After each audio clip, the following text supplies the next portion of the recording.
What? Coffee for Closers, episode 3.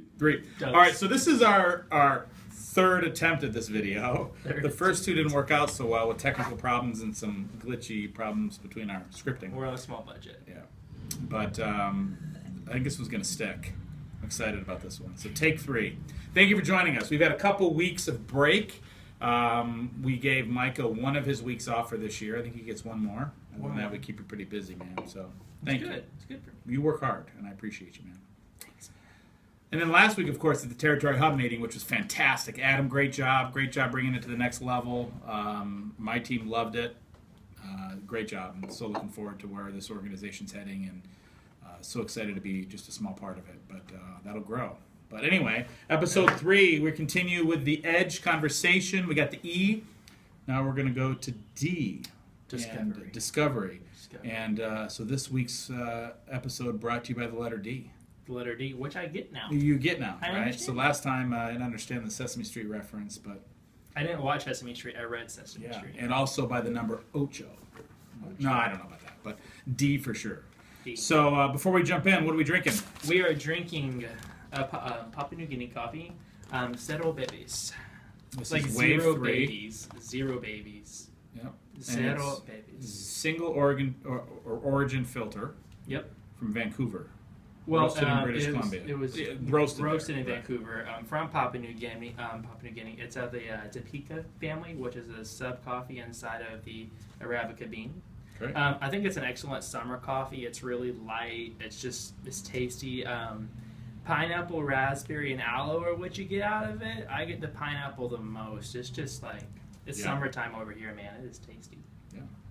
Next week, I'd like to see some beans from Mama New Guinea. But, from Papa and Mama New yeah. You were Zero babies. There we go. Anyway, so we got it's a medium dark roast. Yeah, medium-ish. Medium. I don't want to say dark, probably just straight up medium. Straight up medium. Yeah, it's a good summer coffee. Yeah, it's good. I appreciate it. Cheers, man. Chemex brewed. Cheers. Of course Chemex. All right, D, discovery. So an important process in any consultative sales conversation, you got to uncover the problem. Amen. I'll take it one step further. You can't sell anything without providing a solution to a problem. If there's no problems to solve, there's no sale. Fair statement? Fair statement. People don't buy things just to have them lying around. Right. Well, most people don't. Hoarders do. Hoarders do. Right. Hoarders do. But for the most part, people buy when they have a problem. Right. So the point of discovery is, of course, to find that problem. Exactly. And once we find that problem, to provide the solution. Of course. It is the primer. They say you can't sell someone who isn't sellable. This is the primer that makes them sellable. It also allows you to offer a relevant solution to their problem. Like one of the big problems we have right now, Rich, is we have people who go in and just jam product into everything, right? Hey, you're a small business, so you definitely need to save money on taxes, and you definitely need to offer free benefits to your employees. Right. Hey, you're a medium-sized business, so you definitely need to offer great benefits to your employees and get some tax savings. And FSAs. Right. That's it. It's the same things just over and over and over again. The thing is that while those things may be exactly what that company needs, you're just coming in and jamming product down their throat, right? There is no primer. They don't understand why they need help. Right. And I got to say, the biggest thing I love about this Edge process is really the shift away from product. Product's important. At the end of the day, that's all we do, right? All we do is sell insurance. So the product is what gets us our sale, our everything. But that's not the solution business owners are looking for. No, not at all. And I think so many times when we find conditions that are less than desirable, bad access and control, re-enrollments that we've been blocked out of for years, it's so often because we're there on a product push, not on a solution push. So true. So the big shift that I'm trying to really make sure we get across to this team and this organization is to really spend time on the discovery. And you've done a great job with this, and it's been a great addition. And I know we got a tool that we've got from Mr. Steve Kirchner. So great job, Steve! Coast South, Orange County team with Barry. We love it. We use it. We shamelessly claim it as our own. But on this video, we've given you all copyright rights to this. But the pain funnel. The pain funnel. I almost said the fame funnel. Which fame is A puddle of right. famers would be great too. Yeah, but pain funnel. Pain funnel is So awesome. walk us through the pain funnel and how this Gotcha. works, Micah. So by the way, this is primarily for the employer presentation. Yeah, definitely the employer conversation. I mean, the prospecting discovery is simple, right? Hey, when are you free? Monday better, Tuesday better. Sure. Right, simple. Which better, So what's that? which works better for you, right? That's our. Yeah. Which one's better for you? As far as the employer conversation goes, definitely highly recommended. It's kind of an evolution of 5 different steps throughout the employer conversation discovery. The first step in your discovery is to keep doing what you're doing, right? I mean, if you can still ask some warm-up questions and find out like what their deductible is, what their average wage per employee is, what the average demographic it is, if you can still ask the questions you've been asking, like on the consultative business survey, Which are things we need. things we need, but not the true meaning of discovery, right? Right. I mean, it's data. It's all it is just data. That data is important.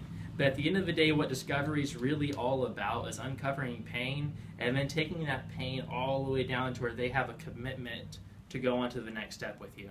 So generally what I'll do is I'll ask my warm-up questions, and then I'll start off with what I call my pain indicator. So I'll say something, hey, Mr. Business Owner, as you're trying to grow your business, what are the 3 biggest challenges that you perceive? Or, hey, as you're trying to grow your business this year, what are the roadblocks you're running into? At that point, the hardest thing that you have to do, that we are not so good about doing as salespeople, is you have to sit back and you just have to listen to them. And not just listen to him and think about your response, but truly hear everything he's saying and listen to the symptom words he's tossing out. Right. Is he tossing out words that are saying, hey, rising costs is a real problem. My rent went up $17,000. I live in San Francisco. Hey, I'm losing employees. Like, right, what is his pain point? Is it healthcare reform? Is it rising costs? Is it maintaining competitiveness? And we know the 5 pain points we're trying to direct them towards, right? What are the 5 pain points we know of? Right, so everyone's going to fall in probably a few of the 5. You're going to have people who are struggling with healthcare reform, rising costs, maintaining competitiveness. So that's like, hey, my employees are leaving and going down the street. Then you're going to have benefits administration, and you're going to have workforce morale and productivity. Right. So you just listen, whatever they say is, listen for that, and then kind of ensure that's our pain point by asking a question behind that. So let's say that, sure. Yeah, exactly. So let's say you've identified that maybe their pain point is workforce morale and productivity. They're talking about, hey, my employees are always, griping and complaining, and they're, half their more, 1 foot out the door. Whatever you identify. Something you can ask to say, hey, how do your employees perceive their benefits? And it's just an open-ended question, and they're gonna spew. Now after that, they're gonna probably say like, hey, they don't like them, they're not participating in them. Whatever they say, you have already identified that's a problem. So the next question you ask, you already kind of know the answer to. The next question I ask you, how long has this been a problem? I know it's obviously been a substantial amount of time. Sure. Because it's a pain point.